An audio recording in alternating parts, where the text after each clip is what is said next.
we can. Each man must do his bit. Welcome to another edition of the Public Interest. My name is David Granger, and we continue to examine issues of interest to the Guyanese public, both at home and abroad. And as you may notice, over the last 8 weeks or so, we've been examining the question of violence. And the big question is Guyana a violent country? And it's very disturbing. The more you dig, the more you see that violence is becoming more prevalent. We've dealt with civil violence, we've dealt with criminal violence, we've dealt with cultural violence, domestic violence, gang violence, school violence, sexual violence. And today we'll be looking at verbal violence.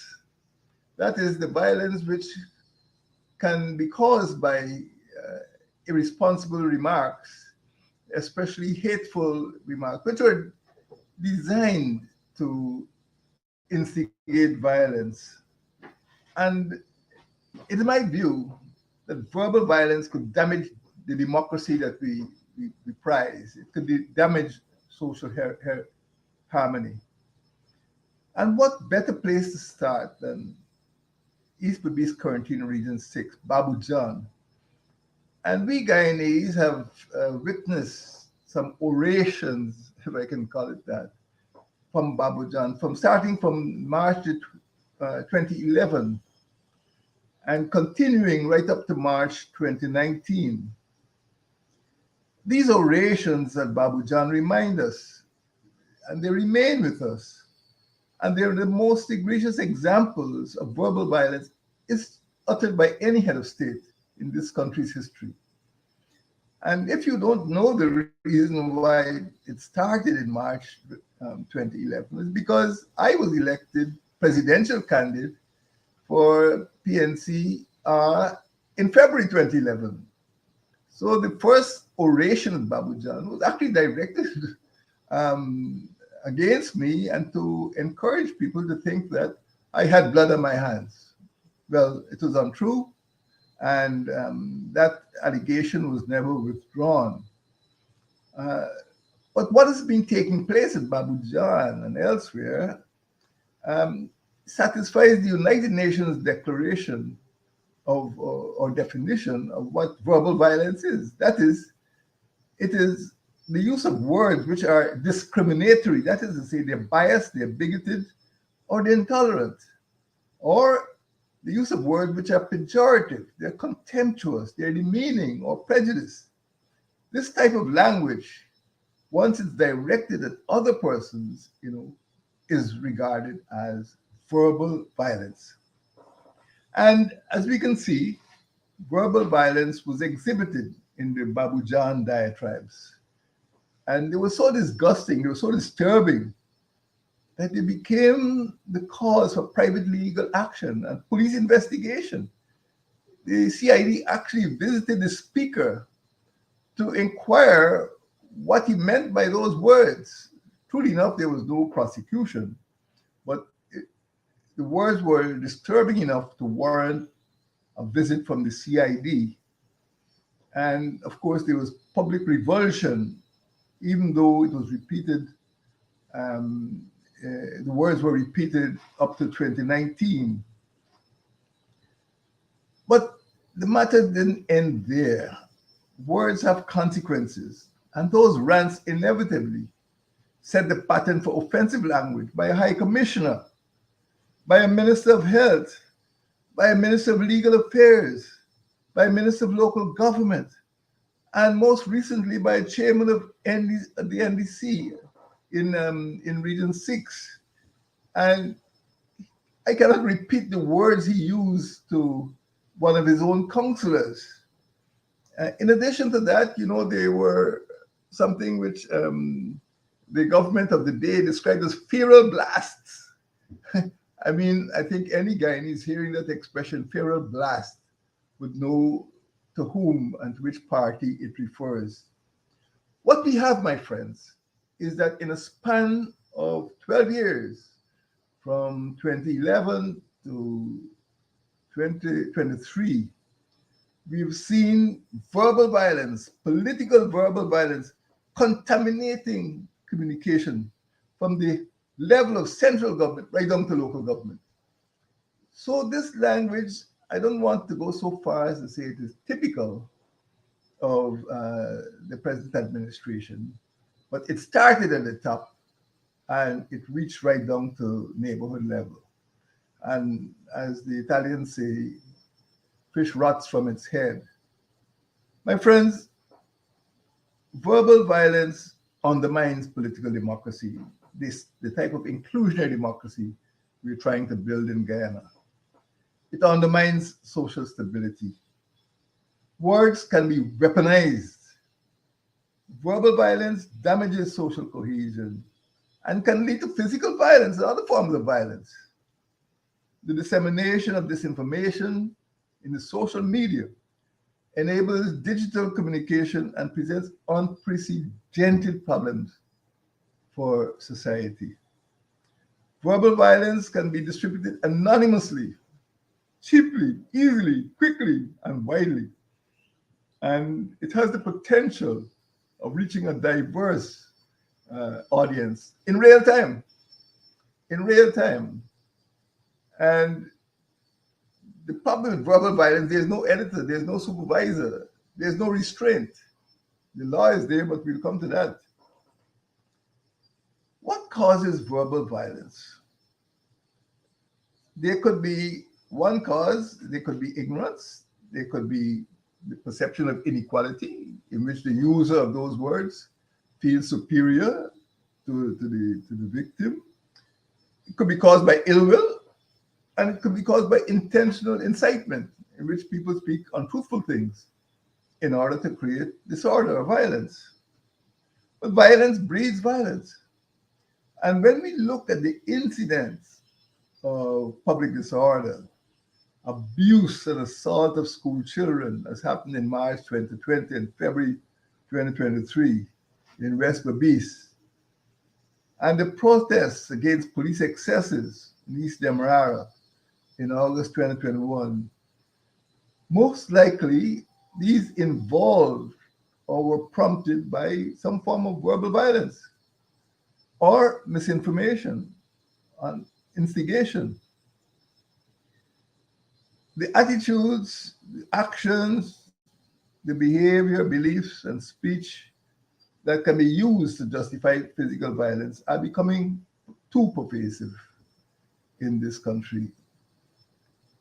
Racist, rancorous racist rants, rancorous racist, but that's the only way I can put it, are rampant in the social media.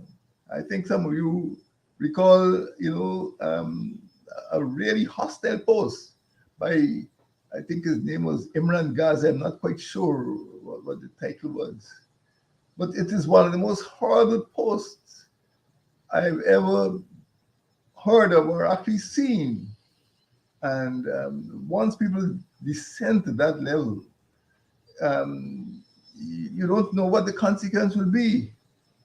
The careless use of communication media to promote racial hatred for political purpose during elections campaign, and even outside of election campaign, by purveying disrespect for others, could cause very serious problems in the wider population.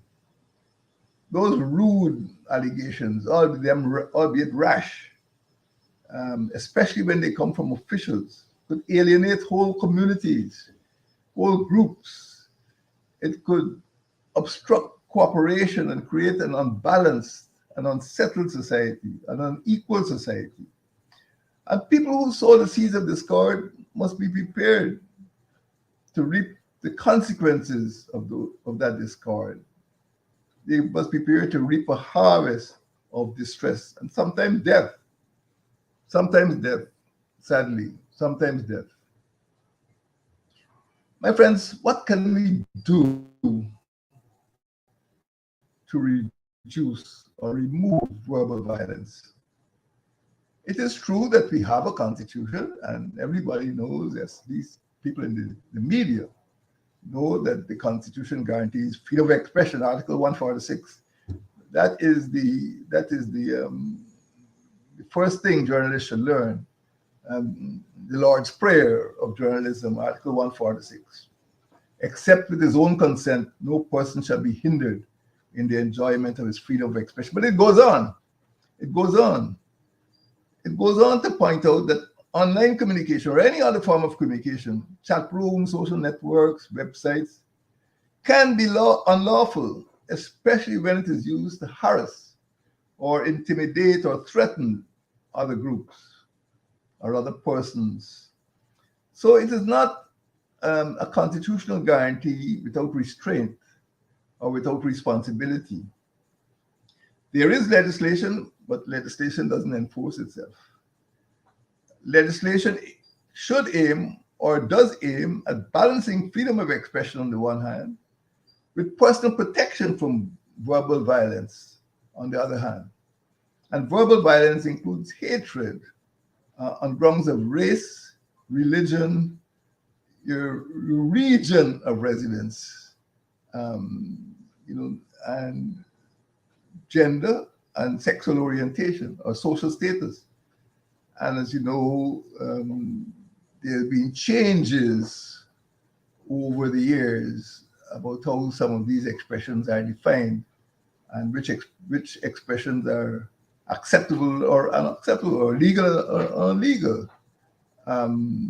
Maybe 50 or 60 years ago, you can speak about, gay being jolly, but nowadays gay doesn't mean jolly anymore. And we have to be careful with our speech. And sometimes people try to quote St. Matthew or quote the Bible to denigrate sections of society who indulge in sexual practices that they don't approve. Well, unfortunately, the law of this country will determine whether the use of your words should be regarded as sexual violence or if they're legitimate criticisms. And some of the speeches of very senior people in society are hateful on grounds of race, region of residence, religion, sexual orientation, or social status. My friend, we have the laws. We have the Racial Hostilities Act, which makes it criminal to excite hostility or ill will against persons, groups, because of their race, their ethnicity. And of course, there's the Cybercrime Act, which makes it a criminal offense to use a computer to coerce, humiliate, stalk, harass, among similar acts against another person or another group. Sometimes the whole group could be stigmatized by the words that you use. So, although they are the laws, unless we have an alert police force which is committed to enforcing the law, unless we have civil society, unless we have organizations, for example, media organizations such as the Guyana Press Association, which muzzle their operators, their reporters, not from speaking the truth, but from embarking on verbal violence. So, unless these restraints exist in society, we find that huge sections of the population could be victims of verbal violence. And over the years, there have been efforts to reduce verbal violence by proscribing the type of language that can be used to describe other sections of the community. We now have to consider how we move forward as society. As I said, words could be weaponized, and the words that people choose to use could not only hurt, but they could inspire violence among other groups, in which, as we saw at Woodley Park, as we've seen on 6th of March 2020, people use certain types of language. And don't forget, on 6th of March 2020, some persons who later became ministers were present at those 10 disturbances countrywide that we spoke about. And even in September 2019, when I had to address the Ghana Manufacturers and Services Association, persons who are now ministers of the government barged in a most vulgar fashion while I was attempting to speak, and displayed placards and used words which were hateful and untruthful. And once you have that type of behavior coming from senior officials who should know better and who find themselves in the cabinet today, you see that it has a trickle-down effect. It contaminates the quality of communication at lower level. So when persons at the bottom of the political ladder, political scale, hear their seniors or superiors speaking this way, they will imitate it.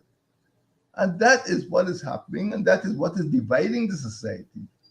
The reckless use language, which in this program we are calling verbal violence, is contributing to tearing the society apart. What can we do in future? All of us look forward to living in a country in which our children can grow up without rancor and without violence. What can we do as citizens of Guyana to bring an end to this verbal violence? It's true that people could use verbal violence out of a desire to seek economic, political, or social advantage, especially when there are divisions. For example, there are divisions between the coastland and the hinterland. Once you start describing hinterland people as bush, you see it creates pictures in your mind that any lawlessness is permitted. Or there are divisions between rich and poor. And some people may feel that poverty is something which people deserve.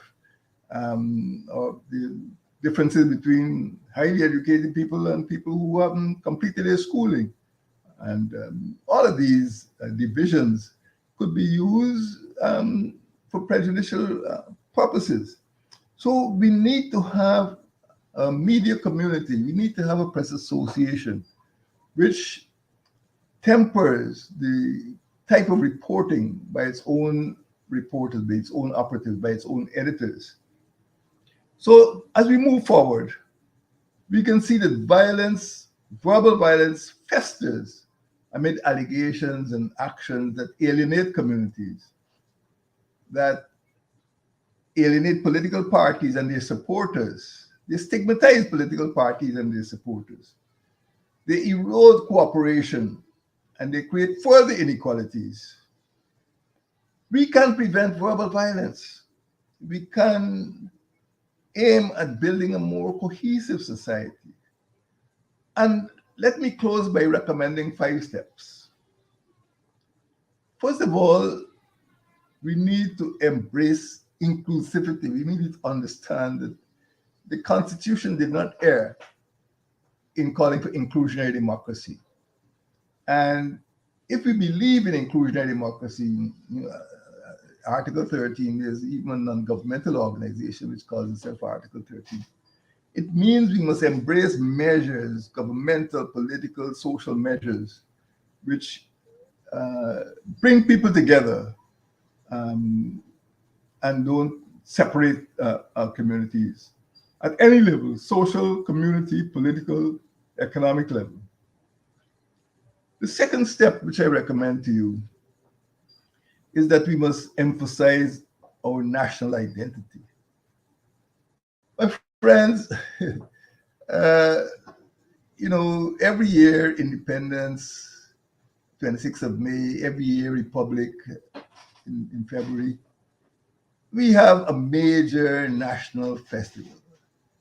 I think it is insulting to have that prime national festival as a street corner. If you want to generate national pride, if we want to be proud of our national identity, let us choose a venue that the maximum number of Guyanese could share this nationhood. If you have it at a street corner, it's limited. Have it at a place where thousands of Guyanese could come and say, hey, we're happy to be a nation. We have national symbols. If you go into the National Assembly, you'll see the carpets are green, the law books are green, you know, the furniture is covered with green. What's wrong with adopting a word that is used in our own national anthem, green land of Guyana? Blue is Barbados national color. Red is Trinidad national color. Green just happens to be Guyana's national color. Look at the $5,000 bill and what do you see? Green doesn't belong to a party. It doesn't belong to a person. It belongs to the Guyanese people. And we must be proud of what we have, what is our own. So when we have these national festivals, if you wish, you can go to the Providence Stadium, which can hold thousands. You can go to Leonora Stadium, which can hold thousands. But going at Young Street Corner it doesn't cut ice. We must embrace our national symbols and we must emphasize our national identity. We must also enforce laws that reflect more accurately the complexity and the criminality of verbal violence. Some people don't know that what words they use could constitute unlawful language. They can constitute verbal violence. I mean, many Guyanese are accustomed to hearing a good abuse out, and sometimes it's humorous, but abusing is not politically correct.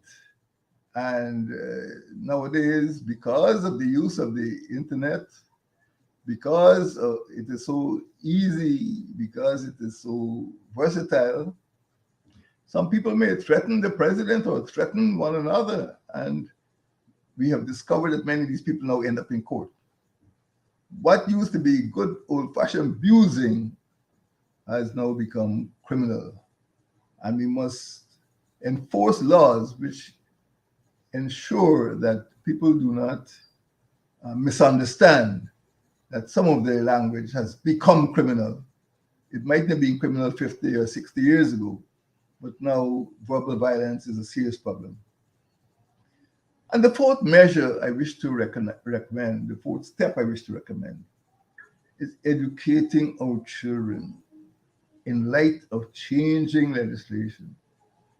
My friends, children are our future, and the lessons that they learn in school, during their childhood, when they're traveling in a school bus, when they're in their classroom, will live with them for their whole lives.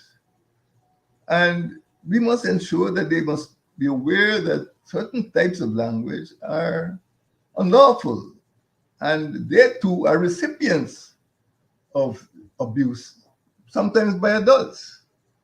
And we must ensure that our education, particularly the time we take to teach our children not to use certain language which is hateful and which constitutes verbal violence. And most important, we have to continue working towards eradicating inequality everywhere, between town and country, between rich and poor, between Indian, African, Amerindian, mixed persons, between the rich and poor, and particularly, between genders. All forms of inequality should be the target for eradication. Because once there are these divisions, there will be opportunities for verbal violence to be directed by people who consider themselves superior to those that they consider themselves inferior. And this is what is not only contaminating relationships, it's contaminating the actual government of this country, even as I speak. And we must aim at those 5 steps. Well, there may be more than 5 steps. These are my recommendations. I don't have the final answers. Embracing inclusivity, emphasizing our national identity, enforcing laws to reflect the complexity and criminality of verbal violence, educating children, and eradicating inequality everywhere that we find it. I strongly believe, firmly believe, passionately believe that verbal violence could be curtailed. But I feel that public policy should aim mainly at preventing adversarial opinions from degenerating into discrimination, disrespect, and derision. And when we see that type of language coming out of the mouths of our high commissioners and our ministers and members of parliament, you know that we're heading down the wrong road. We must eradicate verbal violence if we are going to reduce crime in this country, if we are to reduce communal conflict, and if we are to reduce the opportunities for public terror. We Guyanese have become victims of everyday verbal violence. Some of it is laughable, but the long and short, the consequences of verbal violence are dividing this country. It is my view that Guyana runs the risk of becoming more unbalanced, more unsettled, and our people will become more unhappy if we allow verbal violence to flourish. It will encourage other forms of violence, domestic violence, criminal violence, sexual violence. Verbal violence in the communication media, and the media have a particular responsibility in this regard. Violence in the communication media tend to encourage violent conduct among children who imitate their seniors, their adults, their parents. If we are going to build a cooperative, consensual, cultural community based on respect for political parties, religious groups, and the beliefs and practices of others, we must take steps now to reduce verbal violence. There must be greater respect for others. There must be respect for cultures, and we must work assiduously to promote social cohesion, to protect our children from prejudice and from the consequences of verbal violence. Thank you, and may God bless you all.